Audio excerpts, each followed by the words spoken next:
자, 이어서 여러분, 우리 이제 등기법, 또 올해, 과거 이제 기출문제를 통해서 올해 또 출제를 한번 예상을 해보죠. 자, 먼저 이제 처음 나오는 게 이제 등기법 총설에서 그 효력 발생, 등기의 효력 발생에 관한 요 내용은 일단 직접적으로 시험에 출제가 된 건 27회 때 나왔었어요. 27회 때. 그 이후에는 직접적으로는 지금 출제는 하지 않고 있습니다. 다만 뭐 기본적인 내용이니까 여러분들 뭐 이 부분은 당연히 좀 알아주시면 접수한 때 효력이 발생한다. 그래서 요거 시험에 얼마든지 등장할 수 있습니다. 지문 하나 정도는요. 그 다음에 이제 부기등기, 이 부기등기는 독립해서 한 문제로 출제가 된 것은 보자 28회 30회 독립해서 한 문제로 출제가 됐고요. 다만 이제 여러분들 이 부기등기는 독립해서 한 문제로 나오지는 않지만 어쨌든 등기에서는 가장 기본적인 내용이에요. 그래서 일단 부기등기는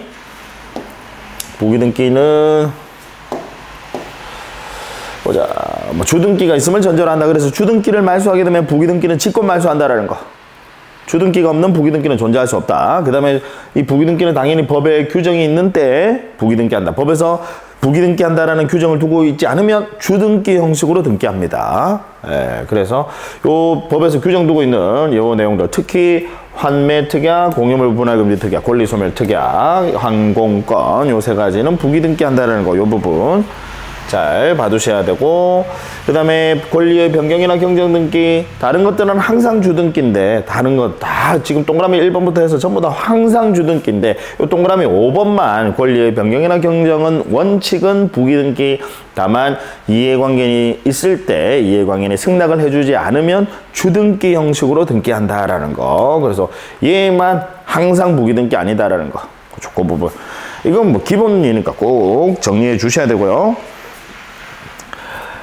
그 다음에 이제 등기의 내용에 따른 분류해서 이 부분도 기본적인 내용입니다. 그래서 이건 여러분 기본이에요. 그래서 변경등기나 경정등기는 종류가 세 가지입니다. 여기 방가로 1번 부동산 표시변경이나 경정, 등기명인 표시변경이나 경정, 그 다음에 마지막이 권리변경이나 경정. 그래서 각각 종류는 세 가지다라는 거. 이런 뭐 이건 여러분 기본이니까 뭐 이건 당연히 하셔야 됩니다. 그래서 뭐 이건 제가 따로 뭐 별표도 안 칩니다. 당연히 하셔야 돼. 이 부분은.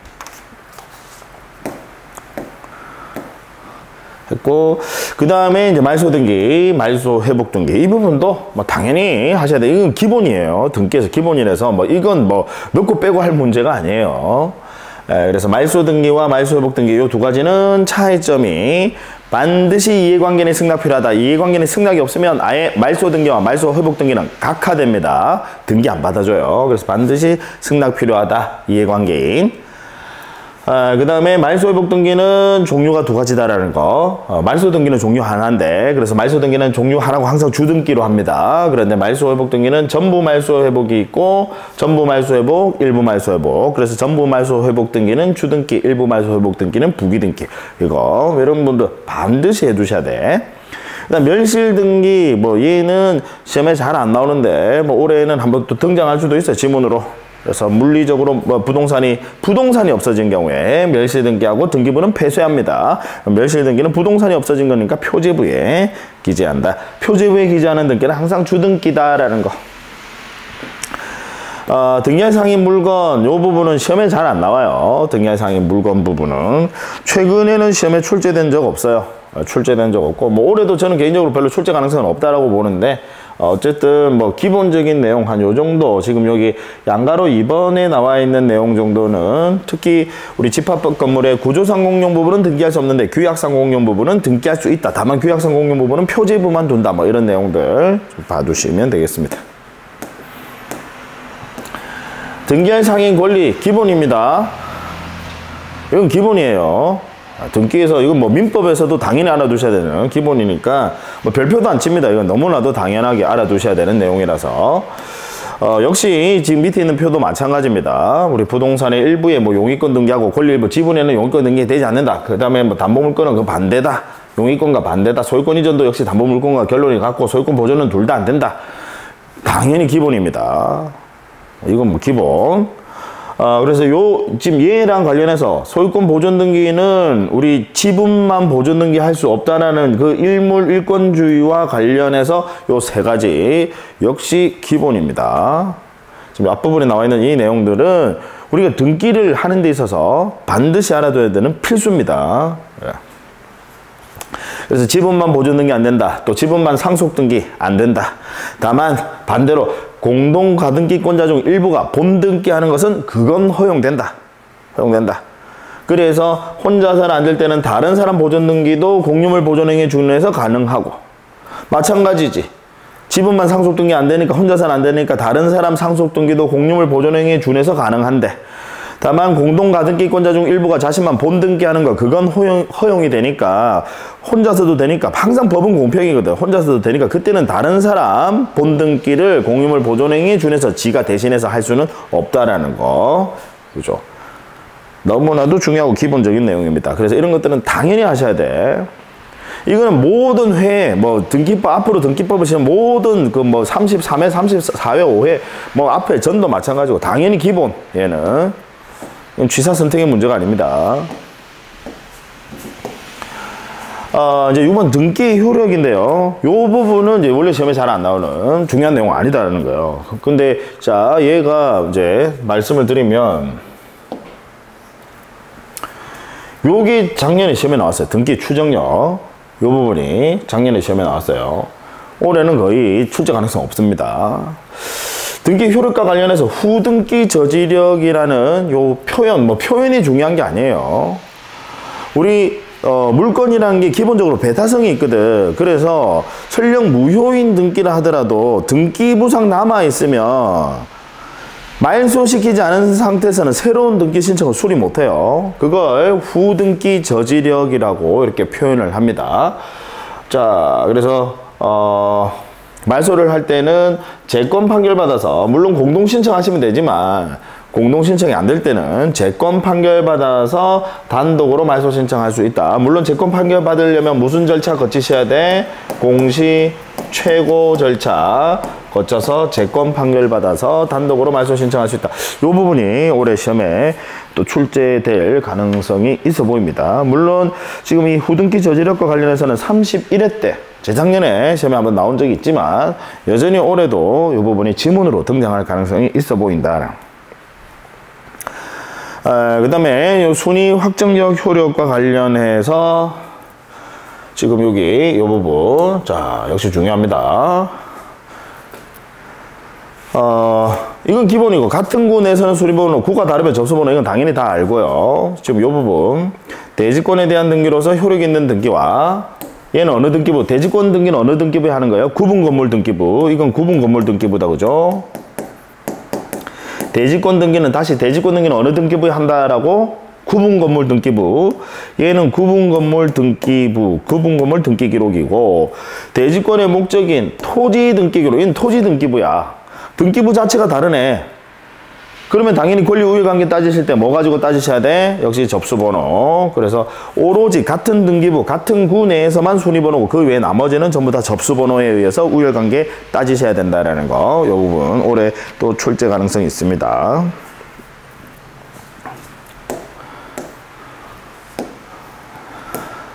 그 다음에 29조 2호 사건이 등기할 것이 아닌 때에 해당하는 그 예시들, 요거 예시들 반드시, 이건 시험에 단골 손님. 물론 29, 30회 때 막 출제가 됐었는데 여전히 출제 가능성 아주 높다 강조드립니다.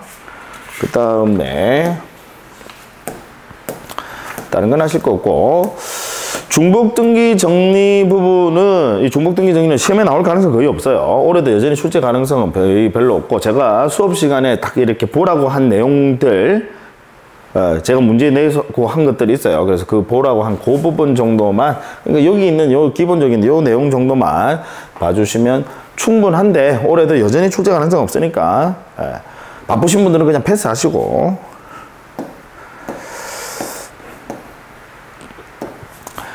자, 우리 등기 절차 총설과 관련해서 관할 등기소 및 등기관, 관할 등기소 및 등기관, 요 부분이 시험에 안 나온 지 제법 오래됐어요.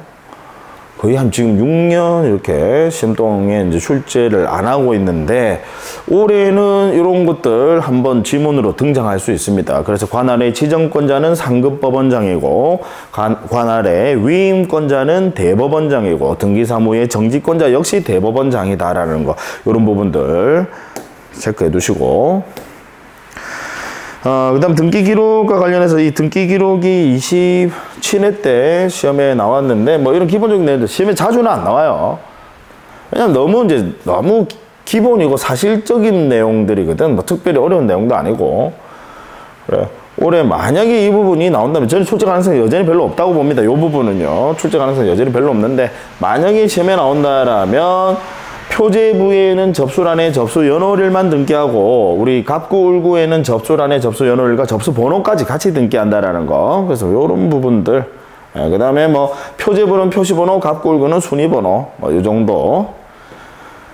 출제 가능성 별로 없어 보입니다. 그 다음에 그 연구보존문서와 관련해서요. 연구보존문서는 여전히 올해 역시 출제 가능, 뭐 독립에서 한 문제로 나올 가능성은 없어요. 지문 정도 출제될 가능성은 있어 보입니다. 연구보존문서. 그 다음에 등기 기록이 부속 서류에서 얘가 지금 보자. 지금 이 표가요. 이 표에 있는 내용이 27회 때 나왔어요. 그리고 안 나왔어. 올해는 저는 개인적으로 이 부분 출제 가능성 상당히 높아 보입니다. 별표 출제 가능성 상당히 높아 보입니다. 그래서 이 표 내용, 뭐 내용은 제가 따로 설명드리지 않겠습니다. 뭐 수업 시간에 또 할 거니까요. 그 다음 구분 건물이 보자 29회 때 나오고 31회 때 구분 건물 등기 기록이 나왔었어요. 29회, 30일에. 그럼 그 앞에는 27회 때도 나왔었네. 여기. 올해 지금 보세요. 27, 29, 30일. 딱 시기상으로 보세요. 올해 33회. 출제 가능성 높습니다. 이 구분 건물은 올해도 여전히 개인적으로는 독립해서 여기는 독립해서 한 문제로 출제될 가능성이 아주 높다. 구분 건물. 기본적으로 1토 전대 외우셔야 돼. 1동 건물 표제부는 대지권의 목적인 토지 표시, 전유 부분 표제부는 대지권 표시, 토지에 대한 권리 관계. 1토 전대 외워주셔야 되고, 그 다음에 뭐 전유 부분 표제부의 별도 등기. 별도 등기가 뭔지는 아시죠? 별도 등기 있다는 기재, 전유 부분 표제부에 한다라는 거. 그래서 1토 전대 전별까지 전유 부분 표제부의 별도 등기 그 밑에 나오나요? 그죠? 전유 부분 표제부의 별도 등기 전별해서 1토 전대 전별 전유 부분 표제부에 아까 1토 전대 전별 외우세요. 물론 이해도 하시지만 얘는 설명은 제가 수업 시간에 또 설명드릴 테니까 자꾸 이런 것들은 외워주세요. 1토 전대 전별. 얼마 전에 어떤 분이 한 4, 5년 전에 제 수업 들었는데 뭐 두 문자를 막 다 이렇게 읊고 하시더라고요. 다른 건 내용은 기억 안 나. 근데 두 문자는 기억나거든요. 참 이 두 문자 암기법이라는 것은 대단한 효과입니다. 자, 그래서 이 구분 건물 내용들 잘 봐두셔야 됩니다. 수업 시간에 제가 동영 모의고사 할 때 또 설명드릴 거예요. 올해 출제 가능성 높다. 그 다음에 이제 등기 절차 개시와 관련해서요. 관공서 촉탁이 작년에 시험에 나왔어요. 28회 때 나오고 작년에 나왔어요. 30일. 그래서 올해는 이 부분은 별 출제 가능성 없어. 지문으로도 거의 등장하지 않을 가능성이 높아요. 그러니까 별로 출제 가능성 없다. 그래서 올해는 그냥 간단하게 스킵만 하시면 되겠다. 올해는. 직권에 의한 등기, 그 다음에 직권에 의한 등기가 나오는데 이 직권에 의한 등기는 매년 어떤 식으로든 시험에는 나와. 어떤 식으로든. 그리고 아까 말씀드린 대로 아까 우리 왜 부기등기라든지 그 다음에 왜 등기 내용위원 분류해서 뭐 변경등기, 경정등기, 말소등기, 말소회복등기 뭐 이런 거 있었잖아요. 제가 그건 기본이라고 했잖아요. 기본이라고. 마찬가지로 기본입니다. 직권에 의한 등기. 얘는 뭐 등기법 뭐는 몇 회를 준비하시든 간에 기본이에요. 그래서 직권 소유권 보존 등기가 있고 직권 변경 등기가 있고 직권 경정 등기. 직권 변경 등기 상대적으로 직권 소유권 보존 등기가 그 다음에 나온 그 다음 페이지 나오는 직권 말소 등기가 제일 중요한데 제일 중요해요. 얘들이 당연히 제일 중요한데 직권 변경 등기 요 부분이 시험에 안 나온 지 좀 됐으니까 여기 방가로 1번 있죠. 직권 변경 등기에서 방가로 1번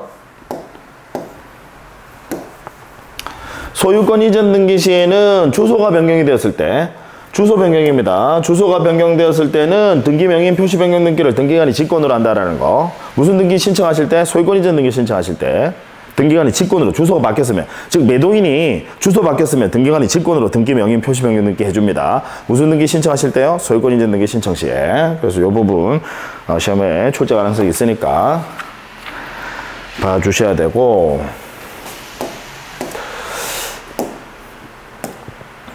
그 다음 뭐 직권 말소 등기 뭐 환간 정말 가가수 해서 이거는 당연히 외워주셔야 되고 됐어요. 그 다음에 보자. 등기 신청인 이어서 이제 여러분들 교재 41페이지에 등기 신청인인데 얘가 작년에 나왔어요. 28회 때 나오고 작년에 나왔습니다. 그래서 올해는 출제 가능성 없어. 뭐 지문으로라도 들러리라도 나올 가능성 거의 없어 보여요. 다만 공동소유와 관련해서요. 공동소유와 관련해서 우리 하뷰는 지분 등기하지 않으니까 지분에 대해서 가압류나 가처분 등기 이런 것들은 할 수 없다라는 거. 이에 반해서 공유는 할 수 있다. 요 내용 올해는 한 번쯤 지문으로 들러리로 등장할 수 있으니까 요 내용은 요 표에 있는 요 내용 정도는 좀 봐주시기 바래요. 그 다음에 다른 거는 이제 권리 능력 없는 사단 재단에서 요 부분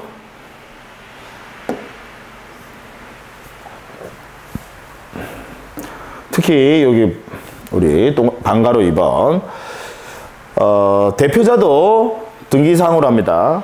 같이 등기합니다. 다만 대표자도 같이 병기 기재해 준다라고 해서 대표자가 등기 명의는 아니야. 등기 명의는 법인 아닌 사단, 권리 능력 없는 사단 재단이 등기 명의인이고 다만 대표자도 같이 병기해준다, 기재해준다라는 거, 그 부분. 그 다음 권리 능력 없는 사단이 의무자일 때 사원총회 결의서 첨부하셔야 한다라는 거. 의무자일 때.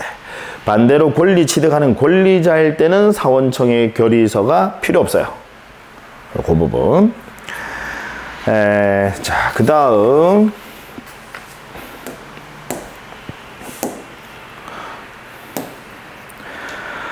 절차법상 권리자 의무자가 30회, 31회 때 이게 시험에서 직접적으로 출제를 했어요. 사실 얘네들은 그냥 기본적인 그런 내용이에요. 그냥 여러분들은 의무자는 어느 등기를 함으로 인해서 불이익을 입는 당사자가 의무자, 이익을 얻는 당사자가 권리자, 그 다음 불이익을 입는 제3자를 이해관계인이라고 표현합니다. 그래서 그 용어 정도만 올해는 기억해 주시면 되겠어요. 이거 독립해서 직접적으로 시험에 출제할 가능성은 없고 올해는.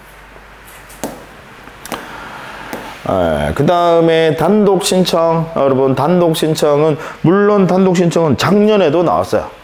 작년에도 나와서 올해는 직접적으로 단독신청에 대해서 물어보지는 않아요. 다만 역시 기본적으로 여러분들이 좀 알아두셔야 되는 단독신청.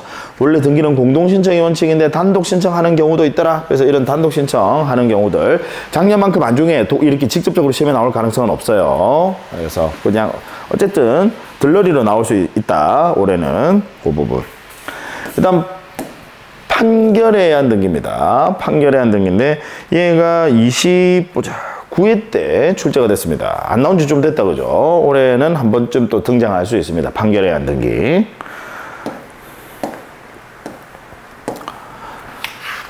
보자. 전자신청도 역시 27회, 29회 때 출제가 됐었어요. 안 나온 지 좀 됐다 그죠? 그래서 여전히 올해 역시 지문으로, 그러니까 판결에 의한 등기나 전자신청 이런 것들은 지문으로 등장할 가능성이 있습니다. 뭐 그 중에서 독립해서 한 문제로 출제하는 문제가 나올 수도 있어요. 근데 예상에는 시험에 나올 지문으로 등장할 가능성이 더 높다라는 거예요. 아까 앞에 보셨던 판결에 의한 등기, 그 다음에 전자신청, 지문으로 등장할 가능성 있다.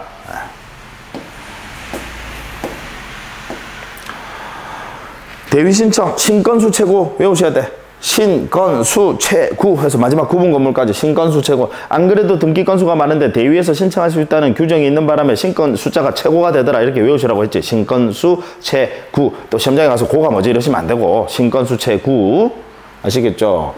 자, 당연히 외워주셔야 되고요. 역시 왜냐하면 대위 신청은 법의 규정이 있는 경우에만 하는 거거든. 위임장도 필요 없이, 다른 사람 위임장도 필요 없이 다른 사람이 대신해서 하는 거니까 당연히 법의 규정이 있는 경우에만 가능해. 그래서 우리는 이 법 규정을 이제 외워주시라라는 거예요. 그래서 기본적으로 이 법 규정은 당연히 외워주셔야 됩니다. 작년에 보자, 우리 건물 멸시 등기 작년 아니죠. 31회 때 건물 멸시 등기 출제됐고, 채권자 대위도 역시 31회 때 출제가 됐었고요. 구분 건물도 마찬가지로. 그래서 31회 때는 대위 신청이 좀 집중적으로 여러분들 시험에 출제를 했었습니다. 개인적으로는 올해는 뭐 이 대위 신청에 대해서 집중적으로 뭐 이렇게 출제할 가능성은 별로 없어 보이고, 역시 지문으로 하나 정도는 또 등장할 수 있다라는 거. 대위 신청, 신건수 최고. 포괄 승계에 대한 등기 신청, 요 부분이 시험에 잘 나와요. 요 부분이. 기억하셔야 될 것은 피상속인이 직접 법률행위, 즉 이 두 번째, 세 번째 경우, 피상속인이 두 번째 경우는 매도인인 경우고요. 예, 그 다음 세 번째는 피상속인이 매수인인 경우입니다. 그래서 피상속인이 매도인이거나 매수인이거나, 즉 무슨 얘기냐, 좀 더 쉽게 얘기해서 아버지가 매도인이거나 매수인이거나 계약 체결하고 사망하셨다. 그때는 둘 다 상속 등기 거치지 않는다라는 거. 반대로 사망하고 난 이후에 상속인이 그 부동산에 대해서 직접 법률행위를 했다. 이때는 상속 등기 거치셔야 된다라는 거. 이 부분이 아주 중요하고 기본적인 내용입니다. 꼭 이 부분은 아셔야 되겠다. 시험에 나오건 안 나오건 그거 놔두고 반드시 알아두셔야 되는 부분이다. 참고로 시험은 직접적으로 출제된 것은 31회 때, 지금 최근으로 보면 31회 때 출제가 됐습니다. 올해가 33회예요. 시험에는 지문으로 정도는 등장할 수 있다라는 거. 됐고요. 그 다음에 뭐 대리인에 대한 신청은 여전히 별로 시험에는 별 출제 가능성 없고, 나와봐야 그냥 지문 들러리.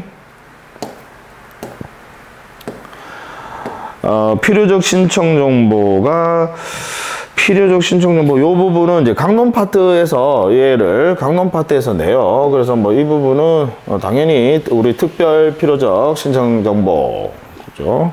전통적으로 중요한 부분이고, 일반 필요적 신청 정보라고 하는 것은 모든 등기에 공통적으로 이제 얘는 공통이고, 얘는 각각의 특별한 등기들에만 들어가야 되는 것들.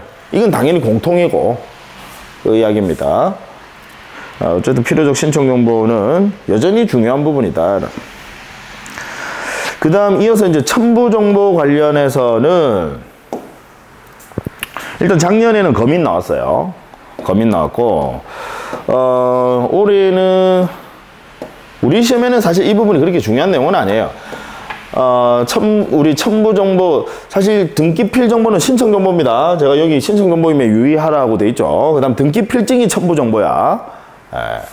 자, 어쨌든 지금 여기 양가로 4번에 있는 이 부분은 우리 시험과 관련해서는 항상 중요한 부분입니다. 그래서 이 부분, 특히 뭐 등기필 정보 멸실한 경우에는 세 가지 중에 하나 가름할 수 있다. 그래서 확인조서, 확인정보, 공증, 셋 중에 하나로 가름할 수 있다. 등기필 정보 여러분 멸실, 분실하신 분들 절대로 재발급은 해주지 않습니다. 재발급은 하지 않고요. 가름한다. 그 다음에 의무자 진정성 확인 위해서 등기소에 제공하는 거다라는 거. 등기필 정보는 신청 정보고 등기필증은 첨부 정보다라는 거. 뭐 이 부분은 이 파트에서는 항상 뭐 제일 중요한 부분이죠. 그 다음 이어서 뭐 토지거래 허가서, 농취증, 출제가 항상 그렇게 없어 보여요. 여전히 올해도. 올해는 개인적으로는 여기 주소증명서면 이 부분. 원래 주소증명서면은 권리자만 제공해 주시면 되는데, 소유권 이전 등기 시에는 아까 등기 명의인 표시 변경 등기를 직권으로 해주는 거 기억나시죠? 주소 바뀌었을 때. 기억나십니까? 등기 명의인 표시 변경 등기 등기관이 직권으로 해준다.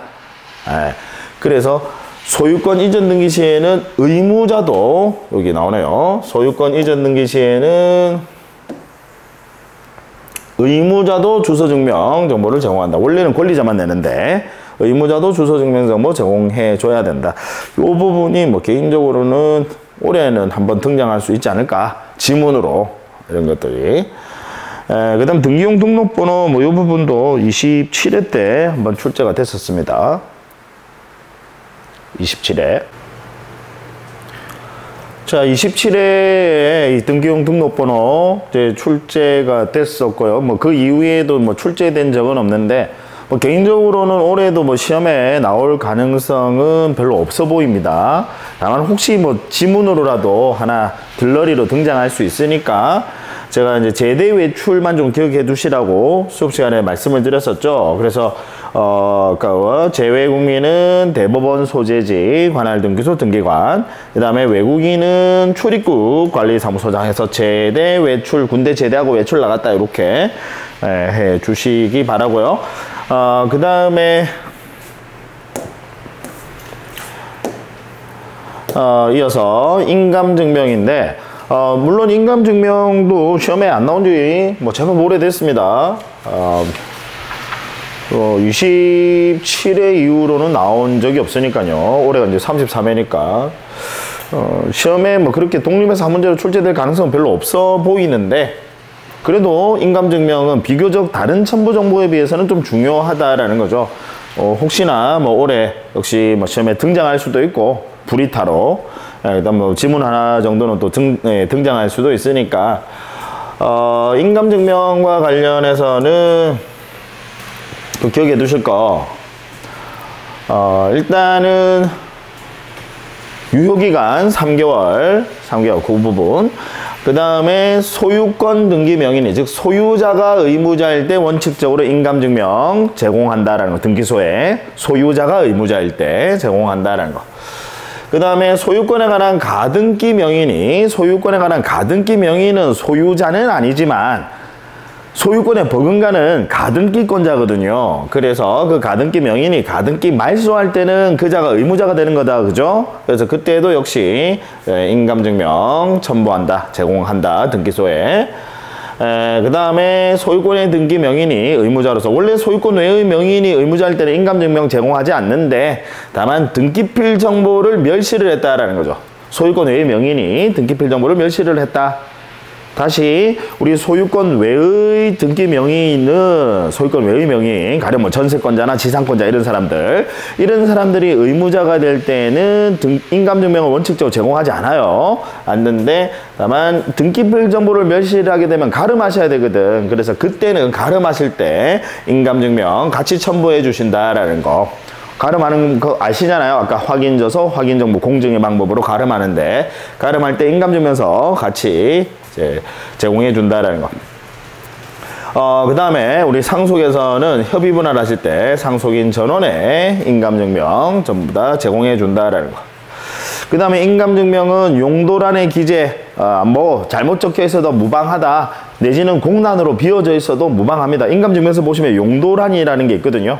근데 그게 뭐 기재가 안 돼 있거나 잘못돼 있거나 상관없다. 다만 매매의 경우에는 반드시 매도용 인감증명이어야 된다. 매매만 매도용 인감증명이어야 한다라는 거.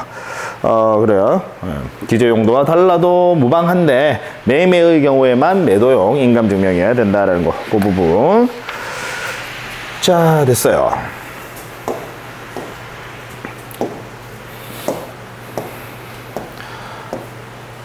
그 다음에 거래 신고 필증, 뭐 매매 목록, 뭐 시험에 별로 출제될 가능성은 없어 보입니다. 이 부분도요. 그 다음에 이제 일괄 신청과 동시 신청이 나오는데, 역시 뭐 시험에 뭐 이 부분이 직접적으로 그렇게 뭐 출제되고 하는 내용은 아니에요. 다만 역시 뭐 그냥 들러리 지문 하나 정도는 뭐 등장할 수 있으니까, 우리 일괄 신청이라고 하는 것은 신청서 하나에다가 2건 이상을 한꺼번에 신청한다 이 말이죠. 원칙적으로는 1건 1신청주의거든요. 한 건은 하나의 신청서로 하셔야 되는데, 다만 관할 등기소가 동일하고 등기 목적이 동일하고 원인이 동일하다라면 이 세 가지는 AND 관계입니다. 그래서 동일할 때는 하나의 신청서로 일괄 신청이 가능하다라는 거. 그 다음에 거기 이제 동시신청. 이 동시신청은 일괄 신청은 포함하는 더 넓은 개념입니다. 그래서 하나의 신청서로 할 수는 없지만 대신에 신청할 때는 한꺼번에 신청해 줘야 되는 거, 그걸 이제 동시신청이라고 합니다. 그래서 동시신청에 또 역시 예시가 여기에 뭐 나와 있는데, 시험에는 그냥 가볍게 스킵하시면 돼요. 뭐 직접적으로 출제될 가능성은 별로 없어 보이고, 다만 이제 기본적으로 우리 일괄 신청의 요건 정도는, 이 요건 정도는 좀 알아주시자. 요건 정도는 주십사 합니다. 자, 됐고요. 그 다음에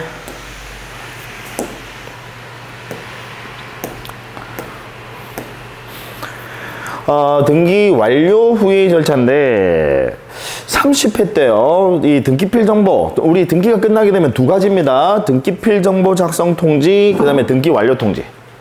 두 가지예요. 등기필 정보 작성 통지. 여러분, 근데 둘 중에 하나 아니에요. 오해하시는 분 계시더라고. 등기가 완료되게 되면 등기필 정보 작성 통지 하거나 또는 등기 완료 통지하거나, 그게 아니라 엔드입니다. 등기필 정보 작성 통지, 그리고 엔드 등기 완료 통지입니다. 둘 다예요. 그러면 이제 등기필 정보는 어떤 경우에 작성 통지를 하느냐? 새로운 권리 취득했을 때, 때는 등기필 정보 작성 통지합니다. 그 다음에 등기 완료 통지는 일단 요 부분 여기 30회 때 나왔고요.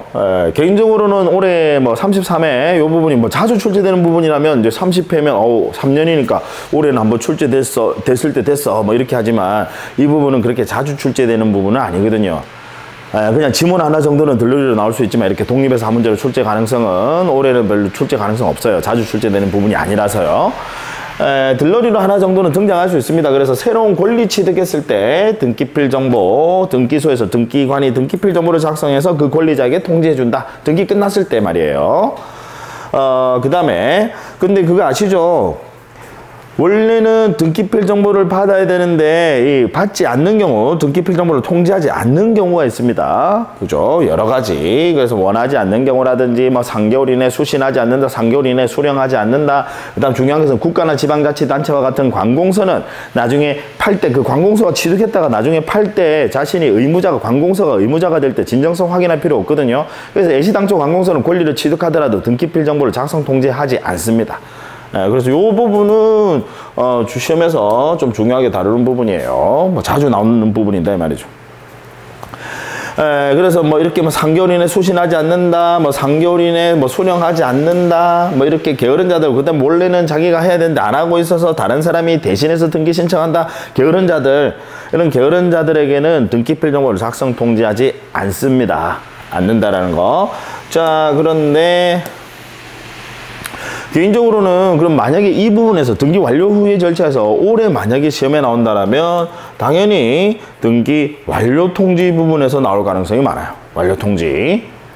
그럼 이 완료 통지는 등기가 끝나게 되면 그냥 완료 통지하는 거야. 끝나게 되면.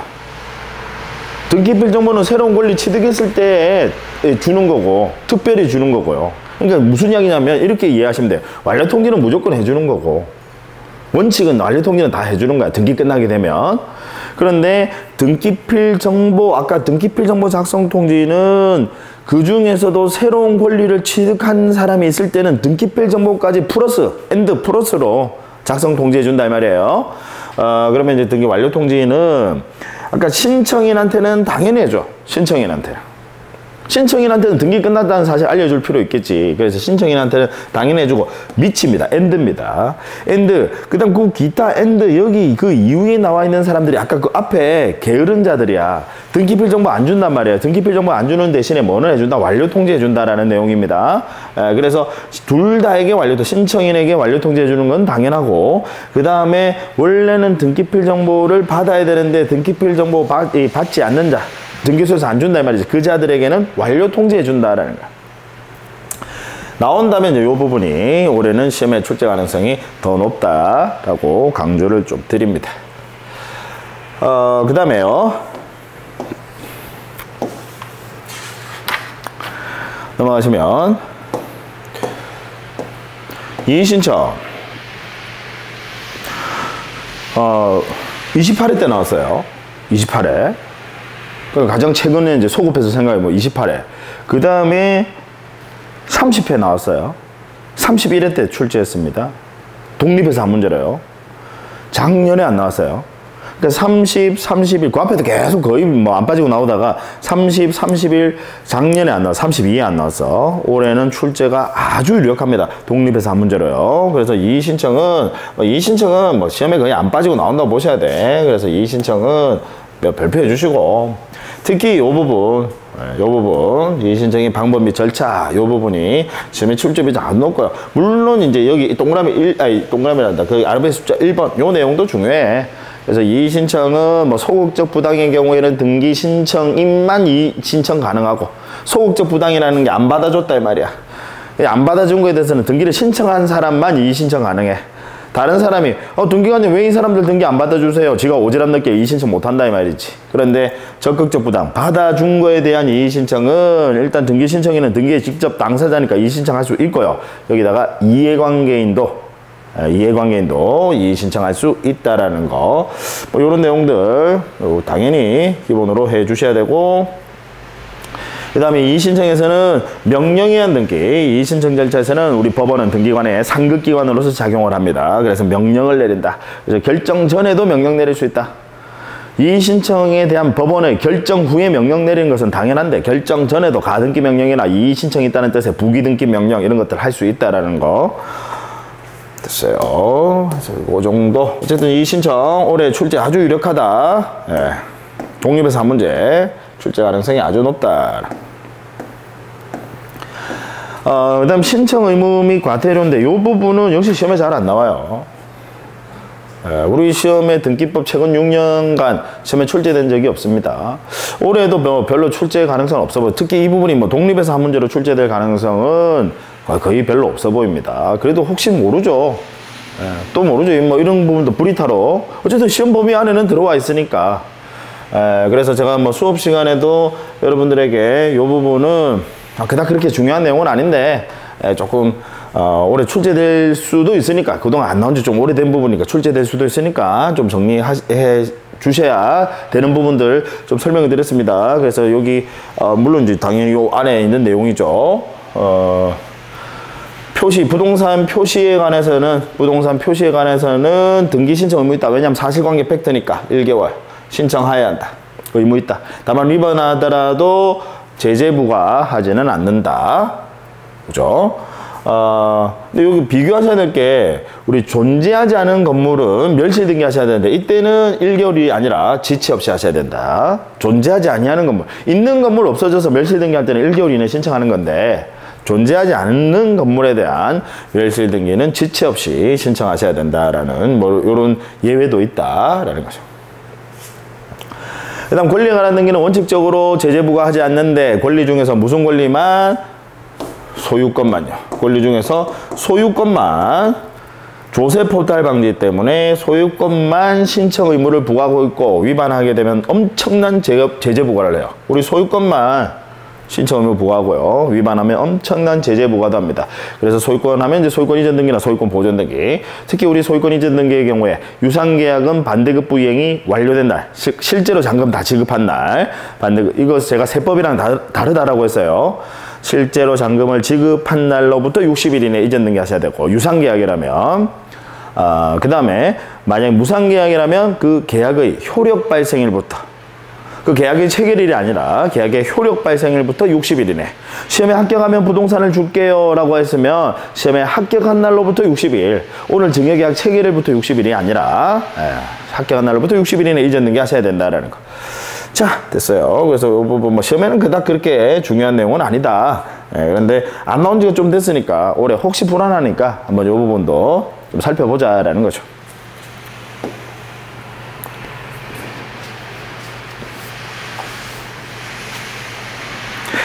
그 다음 가등기네요.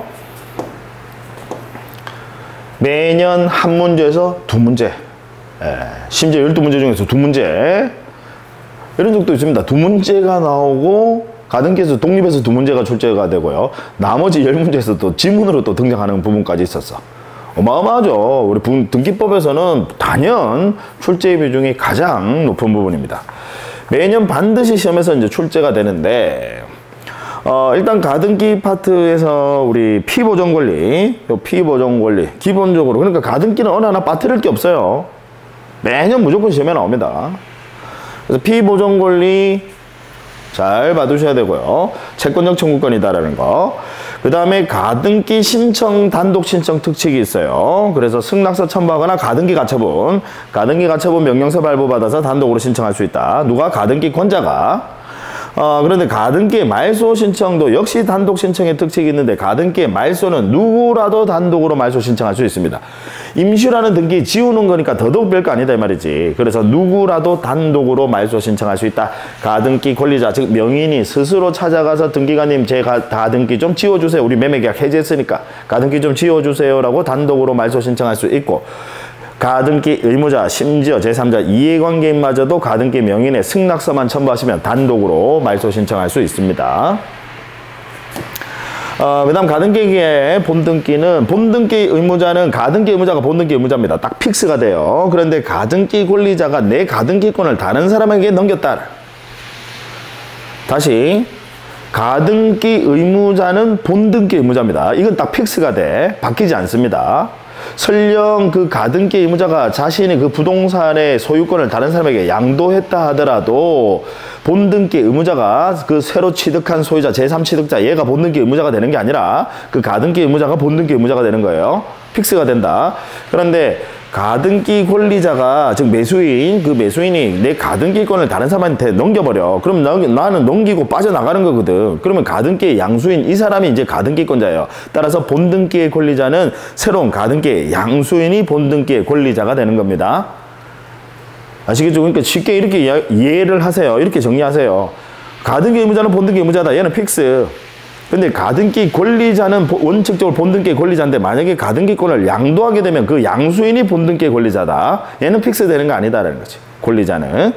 아시겠죠? 이런 부분들.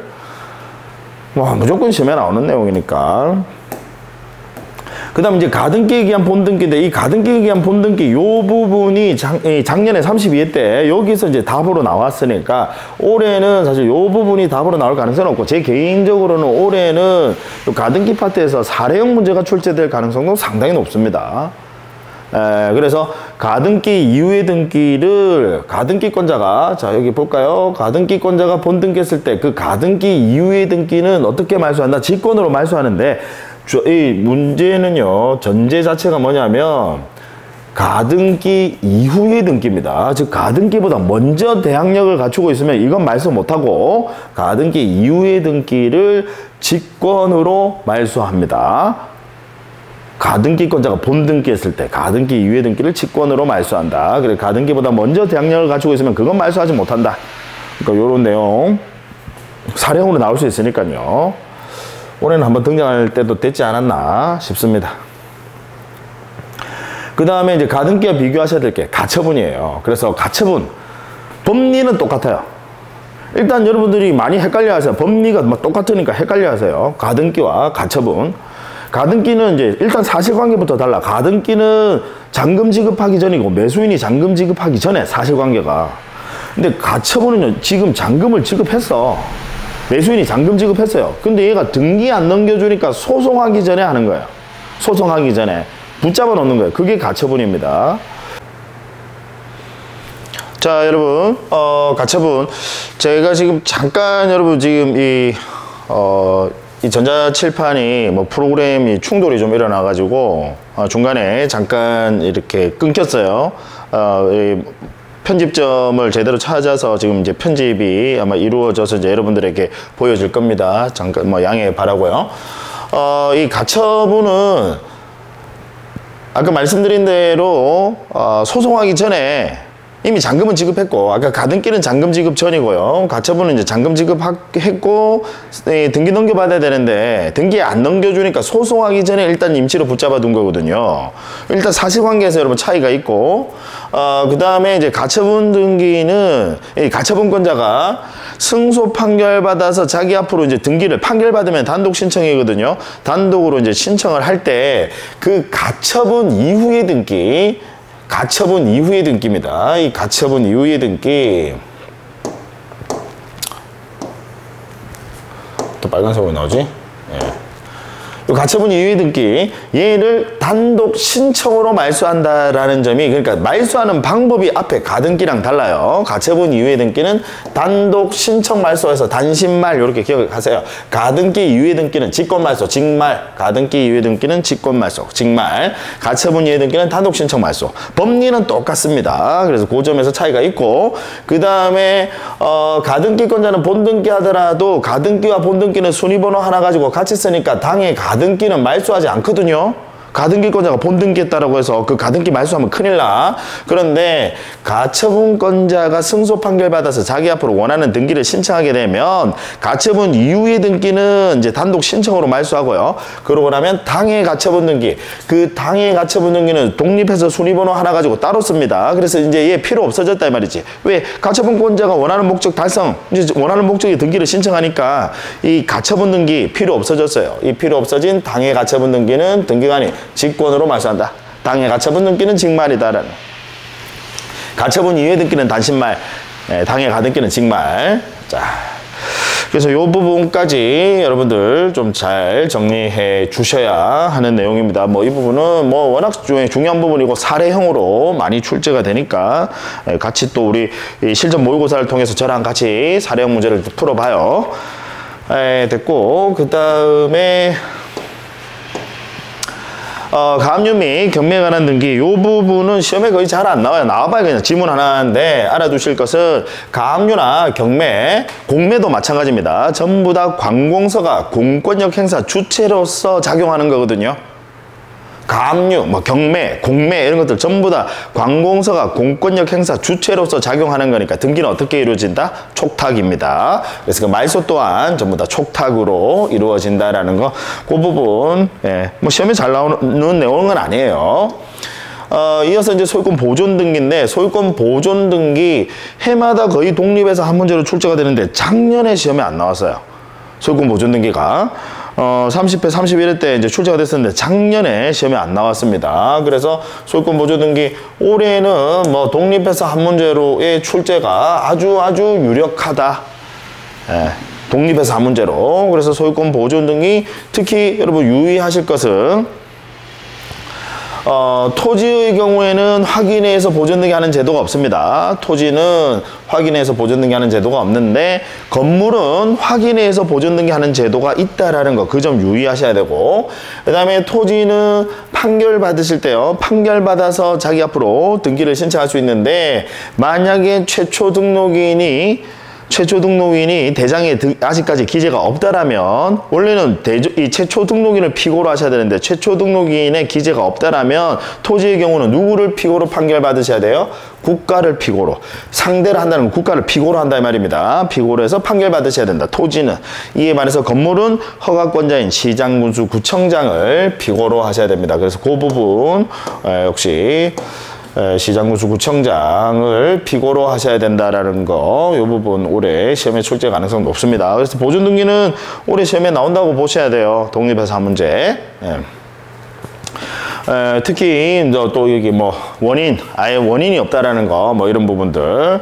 자, 그 다음에 보존 등기는 포괄 유증을 받은 자는 포괄 승계인이니까 직접 보존 등기 가능한데, 특정 유증을 받은 자는 특정 승계인이니까 직접 보존 등기 허용되지 않는다라는 거. 요 내용에서 시험에 출제 가능성 아주 유력합니다. 올해 독립해서 한 문제. 그 다음 소유권 이전 등기는 무조건 시험에 나와요. 얘는 빠진 적 없습니다. 이전 등기는 반드시 이제 시험에 출제를 하는데, 다만 이전 등기는 이제 종류가 많아. 원인이 많아요. 지금 여기 교재 보시면 뭐 유증을 원인으로 하는 이전 등기도 있고, 그 다음 상속을 원인으로 하는 뭐 소유권 이전 등기, 그 다음 뭐 또 수용을 원인으로 하는 소유권 이전 등기, 그 다음 진정명의 회복을 원인으로 하는 소유권 이전 등기, 그 다음 신탁을 원인으로 하는 소유권 이전 등기, 그 다음 소유권 이전 등기 하면서 뭐 환매 특약 등기 하는 경우, 뭐 이런 거 해서 우리 소유권 이전 등기는 특히 또 그 다음에 공동소유, 즉 일부 이전 등기, 지분 이전 등기, 역시 소유권 이전 등기 파트 안에 내용이 많아요. 그래서 이 중에서 시험은 무조건 한 문제 이상 출제해요. 한 문제 이상 출제하는데 올해는 일단 개인적으로는 이 부분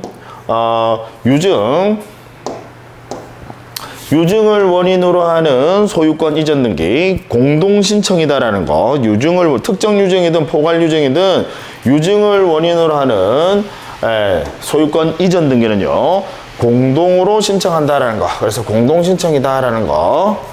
포괄 유증이든 특정 유증이든 포괄 유증이든 특정 유증이든 등기 신청은 공동 신청이다.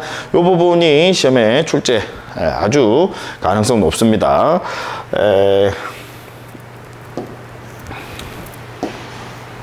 그다음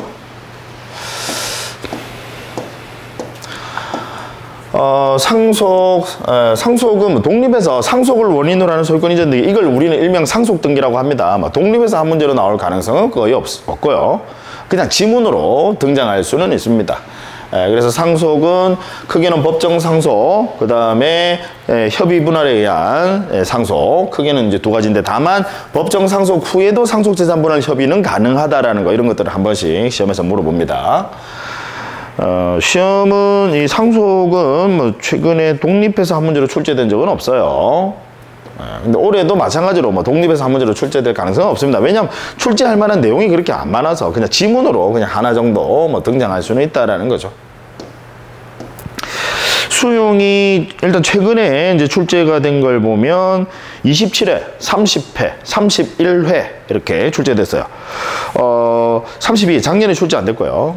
올해가 이제 33회인데 원래 수용이 출제 비중이 높습니다. 그래서 올해 역시 이 부분에서 사례형으로도 시험에 출제가 될 가능성이 있으니까 여러분들 이 수용 당연히 정리 잘 해 두셔야 됩니다. 그래서 수용을 원인으로 하는 소유권 이전 등기는 사업 시행자가 관공서이면 촉탁으로 등기 이루어지는 거고, 다만 사업 시행자가 관공서가 아니면 원래 소유권 이전 등기는 공동신청이지만 이 수용은 원시 취득의 성질을 가지고 있으니까 사업 시행자가 단독으로 신청한다. 관공서면 촉탁이고, 아시겠죠? 그 다음에 소유권 이전 등기 방식을 취하지만 성질은 원시 취득의 성질을 그대로 가지고 있으니까 사업 시행자 수용으로 인한 소유권 이전 등기 시에 사업 시행자에게 방해가 되는 재반 권리 등기는 등기관이 직권으로 말소합니다. 왜? 원시 취득이니까. 사업 시행자는 원시 취득, 깨끗한 부동산을 취득한다 이 말이지. 그래서 뭔가 방해가 되는 등기가 있으면 전부 다 직권 말소예요. 소유권 이외의 권리는 당연히 있으면 방해돼. 그래서 원칙은 전부 다 직권 말소인데 다만 예외적으로 요역지 지역권은 방해되지 않으니까 얘는 직권으로 말소하지 않고요. 그 다음에 이제 소유권은 수용 개시일에 사업 시행자가 소유권을 취득하니까 그 전에 있었던 소유권 변동이냐 후에 있었던 소유권 변동이냐 구별을 합니다. 그 전에 있었던 사업 시행자가 수용 개시일에 소유권 취득하고 그 전에 있었던 소유권 변동은 권리관계 역사일 뿐입니다. 앞에 소유자가 그냥 바뀌었다는 내용일 뿐이다 이 말이죠. 그죠? 권리관계 역사니까 전혀 방해되는 거 아닙니다. 따라서 얘는 당연히 직권으로 말소하지 않고요. 수용 개시일 이후에 있는 소유권 변동은 사업 시행자가 소유권을 취득한 시점 이후에 있는 소유권 변동이니까 당연히 사업 시행자의 방해가 됩니다. 그래서 얘는 직권으로 말소한다. 아시겠죠? 그래서 이 부분 역시 올해도 이 내용은 시험에 출제 가능성 높습니다.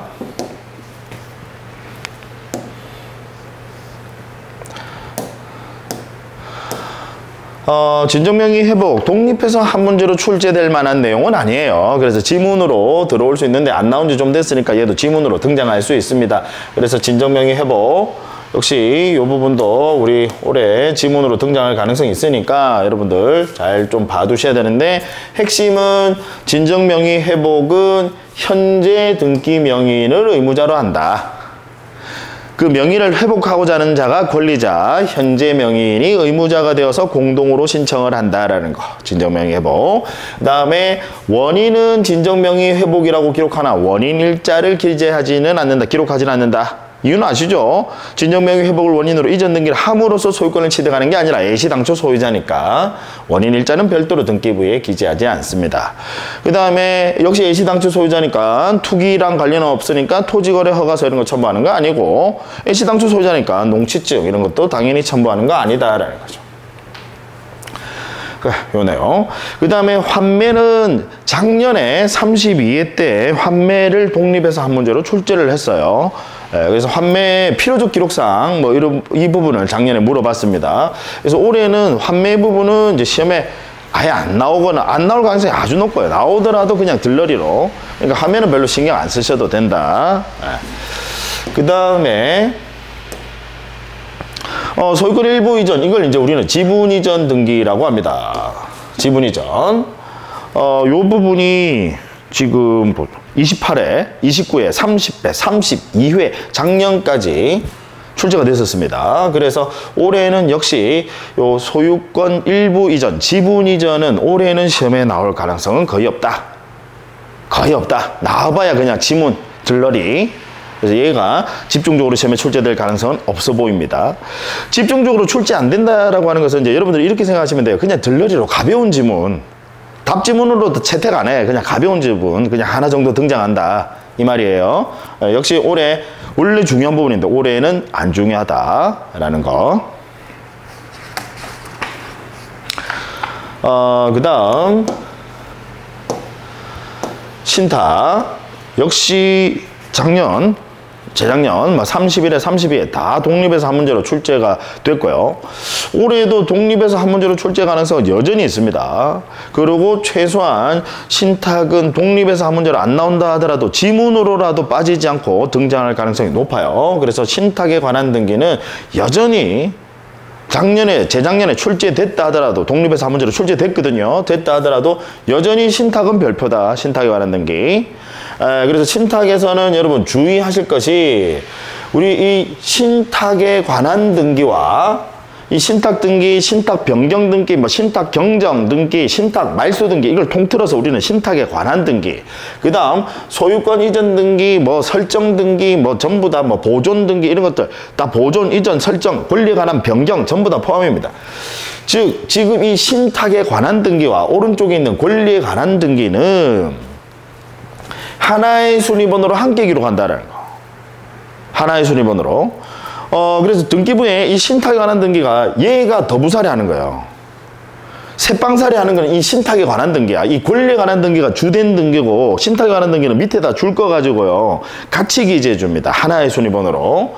다만 등기는 별건입니다. 두 건입니다. 별건이에요. 그리고 수수료도 각각 내는 거예요. 아시겠죠?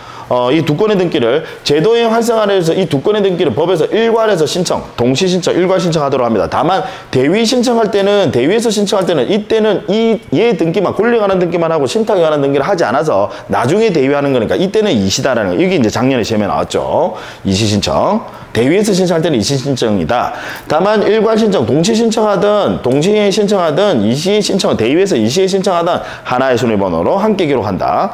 그 다음 이 신탁에 관한 등기는 제도의 활성화를 위해서 역시 수탁자가 단독으로 신청한다. 요게 핵심입니다. 아시겠죠? 그 시스템은 다 똑같으니까 그 시스템만 잘 좀 기억 정리해 주시고 신탁은 내용 쭉 한번 여러분들이 읽어보시고 검토해 보셔야 됩니다. 물론 수업 시간에 또 하겠지만 시험에 출제된다라고 보셔야 돼요. 자, 그 다음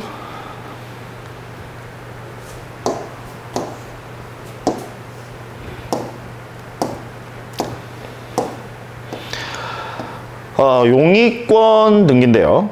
용의권 등기법 12문제 중에서 매년 독립해서 한 문제 출제합니다. 용의권. 가끔씩 그냥 지문으로 들어가고 독립해서 한 문제로 출제 안 하는 경우가 아주 가끔씩 있는데 거의 해마다 독립해서 한 문제로 출제를 해요. 작년에는 이제 용의권 뭘 출제를 했느냐면 전세권만, 용의권 중에서 전세권만 시험에 독립해서 한 문제 출제했어, 작년에. 그래서 올해는 전세권만 독립해서 한 문제로 출제될 가능성은 거의 없어요. 거의 제로에 가까워요. 다만 전세권에 관한 지문 정도는 하나 출제할 수 있습니다. 들러리로. 그럼 지문 하나 정도 나오면 아주 가벼운 지문들, 중요하고 기본적인 지문들 나와요. 그럼 그 외에 용의권, 즉 지상권이나 지역권이나 임차권, 특히 임차권 시험에 출제 가능성은 높습니다. 보통은 시험에 이렇게 출제해요. 용의권에 전세권은 독립해서 한 문제를 내고, 왜냐면 전세권은 시험에 낼 만한 양이 충분히 있거든. 그 다음에 다른 용의권들은 독립해서 한 문제로는 잘 내지 않고요. 왜냐면 시험에 출제될 만한 양이 그렇게 많지 않아서 섞어서요. 지상권, 지역권, 임차권 이렇게 섞어서 시험에 지문으로 나올 가능성이 많습니다. 그래서 올해는 용의권 파트는 그렇게 이제 준비를 하셔야 돼.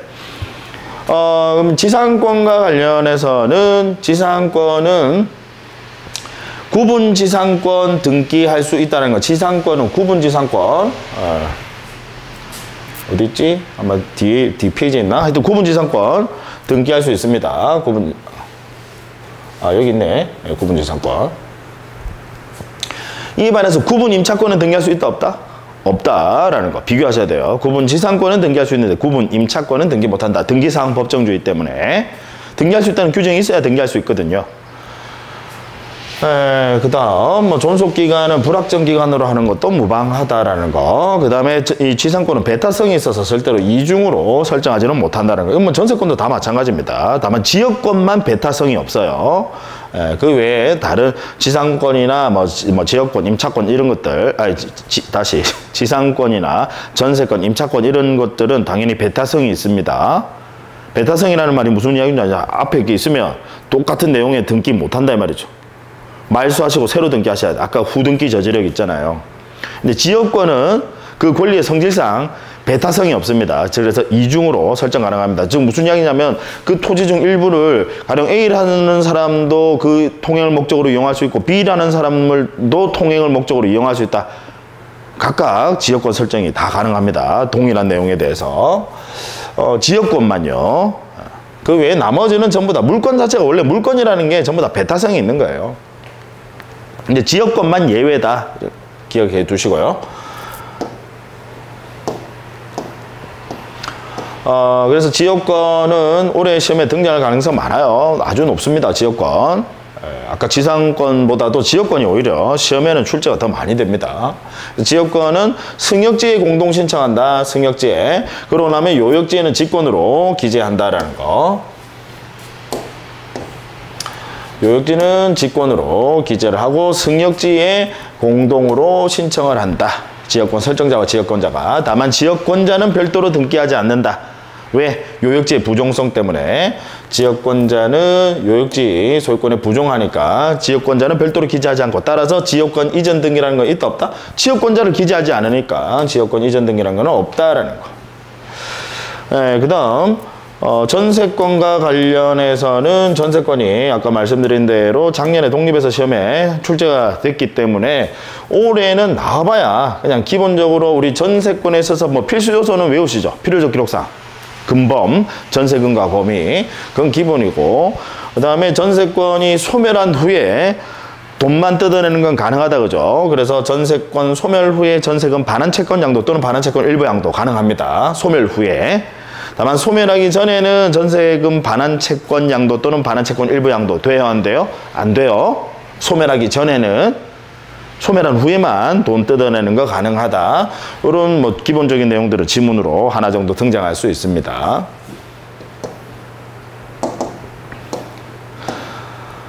그 다음 임차권. 임차권에서 이제 답지문으로 나올 가능성이 많아. 임차권. 그래서 임차권은 순수 용의권이거든. 그래서 임차권은 소멸하게 되면요, 존속기간이 만료돼 버리면 순수 용의권이니까 완전히 소멸해 버립니다. 권리가 없어. 이 점이 사실 전세권이랑 달라요. 전세권은 순수 용의권이 아니야. 그래서 존속기간이 만료되더라도 돈은 남아있거든, 전세금. 근데 임차권은 보증금 생각하시면 안 돼. 보증금은 전혀 별개의 권리니까. 임차권은 소멸하게 되면 권리 자체가 없어져 버립니다. 따라서 더 이상은 이전 등기나 전대차 등기 할 수 없다. 권리가 없는데 어떻게 이전을 해요? 또 어떻게 전대차를 해요? 안 된다, 그죠? 따라서 임차권 등기 명령에 의한 임차권 등기, 그 다음에 존속기간이 만료가 되거나 만료되면 권리 소멸한다, 그죠? 그 다음에 임차권 등기 명령에 의한 임차권 등기는 이미 전제 자체가 임차권이 소멸했음을, 존속기간이 만료되었음을 전제로 하거든요.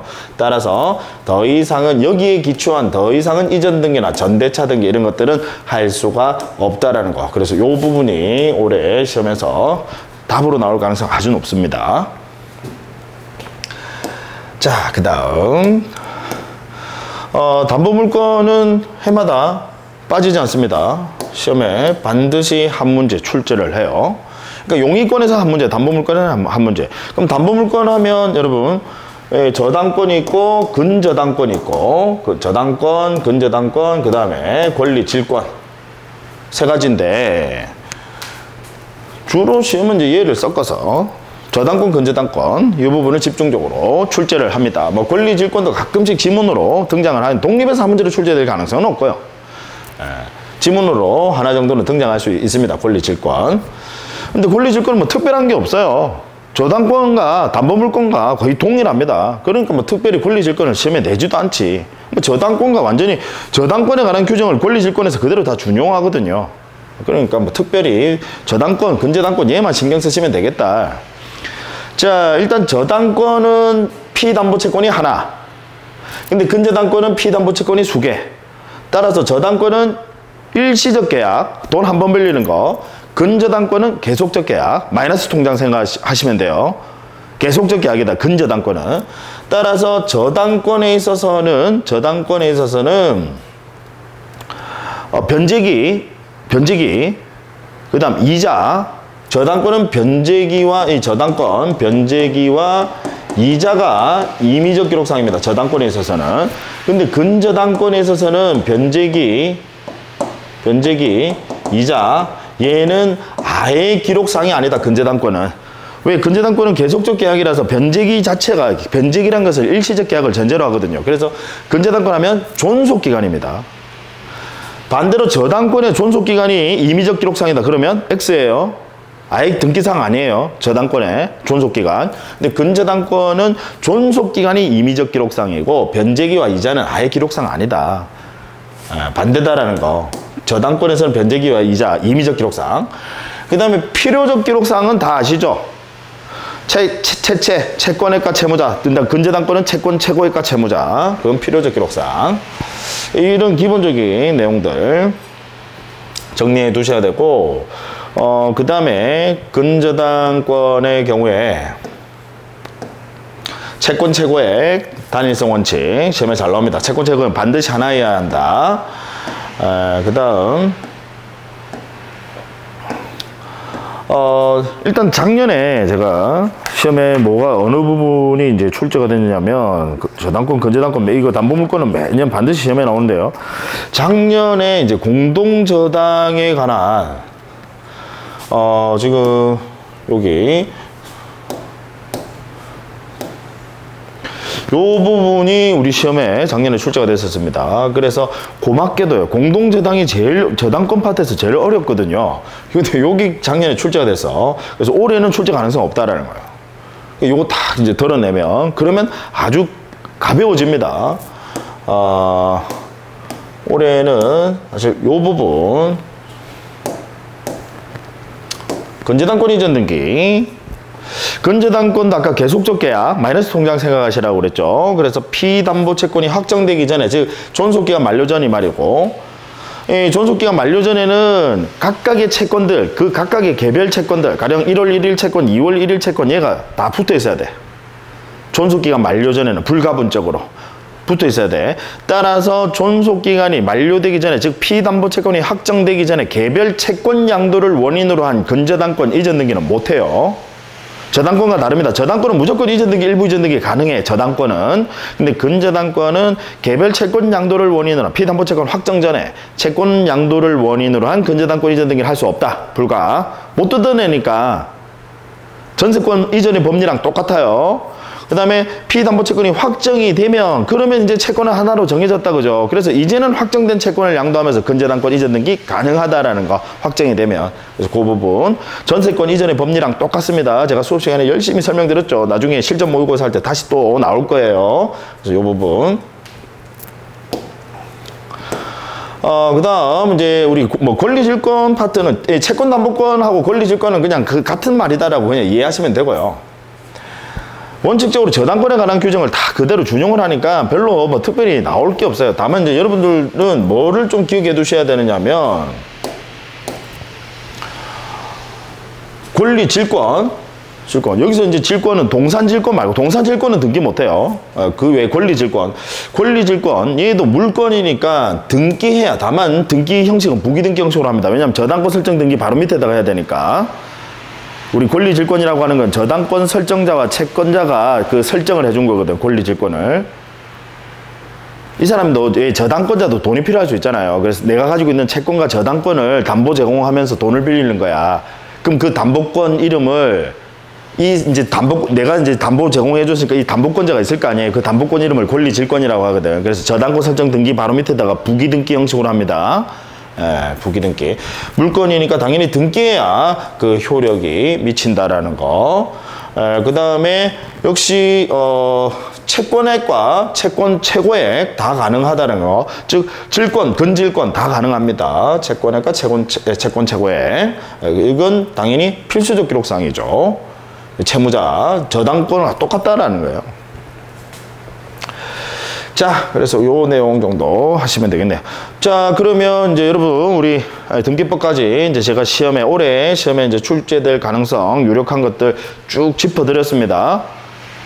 강약을 두시면서 여러분들이 정리를 해 나가시기를 부탁드리고, 잘 정리해 놓으시고요. 나중에 이제 실전 모의고사 때 여러분들이 얼마나 잘 정리하셨는지 제가 이제 수업 시간에 같이 한번 테스트 해볼게요. 아시겠죠? 자, 고생 많으셨습니다. 또 다음 우리 실전 모의고사 때 뵙고, 또 나중에 제가 유튜브 통해서 여러분들 또 만나 뵙도록 하겠습니다. 수고 많으셨어요.